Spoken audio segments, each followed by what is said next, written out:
Salut, c'est Nico. Et bien aujourd'hui, là maintenant, je suis avec Avalanche Kaito. Donc ils sont 3. C'était du néo-punk du Burkina Faso, on peut dire ça comme ça.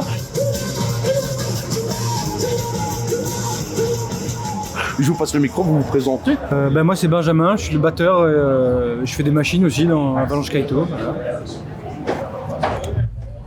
Yo yo yo, 1, 2, 1, 2. Moi c'est Nico et donc je suis le guitariste de Avalanche Kaito. Ouais, moi c'est Kaito Wense, voilà, les gardiens de la tradition. Comment vous vous êtes rencontrés? Parce que je sais bien que vous deux, vous étiez déjà en train de jouer ensemble. Ça remonte à 2018, en tout cas pour Kaito et moi-même. Donc 2018, Kaito il est venu faire une espèce de rencontre avec un autre duo que j'avais qui s'appelait Le Jour du Seigneur. Et Kaito il est arrivé en Europe dans les squats et on a fait une tournée d'une vingtaine de dates. 5 répètes et 20 concerts, un truc comme ça.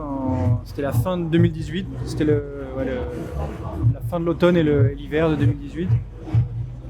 Et une rencontre autour de l'énergie, du son, de la noise, et il y avait de la flûte bien sûr et de la tradition, mais nous on est arrivé autour de l'énergie et du son et ça a été une espèce de rencontre, pour ma part, qui était très simple et très puissante. Toi tu utilises que des instruments traditionnels?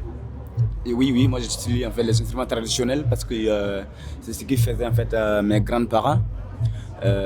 Donc j'essaye en fait, tu vois, une fois j'ai tous les instruments, je pars dans les univers. Donc une fois j'ai tous ces instruments, c'est comme si je suis toujours au village. Donc vraiment c'est quelque chose pour moi. D'abord moi je me soigne avec mes instruments avant de pouvoir soigner le public. Les gars, on peut vous voir quand cet été? Parce que franchement, si vous êtes encore dans le coin, moi je vais aller vous revoir. On peut vous voir où et quand. Alors vous avez aussi un album qui vient de sortir là, ici au mois de juin, il y a un mois même pas. Ouais. Donc vous allez aussi en parler. Oui, bien sûr. Allez, vas-y. Mais aussi on a Nico, lui, il est arrivé il y a 1 an et quelques, c'est ça hein? Ouais, à peu près 1 an, ouais. Ça, juste après le Covid. C'est ça. On a enregistré le disque pendant le Covid et après Nico il est arrivé parce qu'en fait on a fait des chantiers, moi j'ai fait des chantiers, on n'avait pas joué avant Avalanche tous les deux, eux ils avaient joué, eux ils se connaissaient, ils ont fait des chantiers aussi, je vais pas parler à votre place. Oui, mais vas-y. après ce qu'il faut savoir c'est que là d'où on vient de Bruxelles, en fait il y a aussi tous des collectifs qui sont créés, où on fait partie aussi de ce milieu-là, qui ont ouvert des espaces pour de la répétition, des ateliers et tout ça. Kaito cherchait un endroit évidemment pour travailler, donc il est arrivé là et il s'est intégré, donc on s'est rencontré complètement avec tous ces groupes en fait de personnes qui sont nos amis. Et pour moi, on essaie aussi de fédérer une scène qui se passe à Bruxelles, c'est-à-dire qu'il y a plein de musiciens, plein de groupes. Moi personnellement, je suis parti aussi de différents groupes. Ben il a joué dans plein de choses et donc Kaito s'est senti directement bien. Et Kaito vient aussi avec une proposition énorme, voilà, de rentrer aussi dans, je vais dire, la culture de ce qui se passe à Bruxelles et de faire des mélanges vraiment de sa musique avec une musique qui est actuelle en fait et tout ça.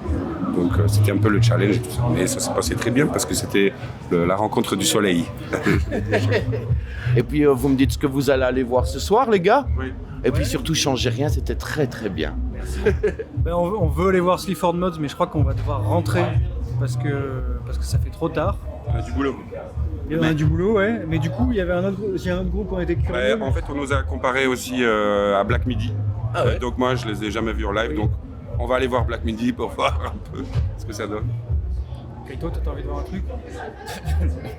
On a aussi beaucoup croisé MC Yala, qui est quand même devenue maintenant une copine et tout ça. Et bon, on pourra pas la voir ce soir, mais on la croisera encore. Merci les gars, en tout cas, je vais vous laisser aller faire la fête parce que nous aussi on a envie de continuer à faire la fête. Ouais. Merci Ben. Merci hein. Merci, Nico. Merci Kaito. beaucoup. Et continuez à faire de la musique, à nous faire bouger, Michael. Yes. Nous maintenant c'est Glass Museum et puis on va aller voir plein de choses parce qu'il y a encore plein de choses à faire ce soir. À tout à l'heure tout le monde.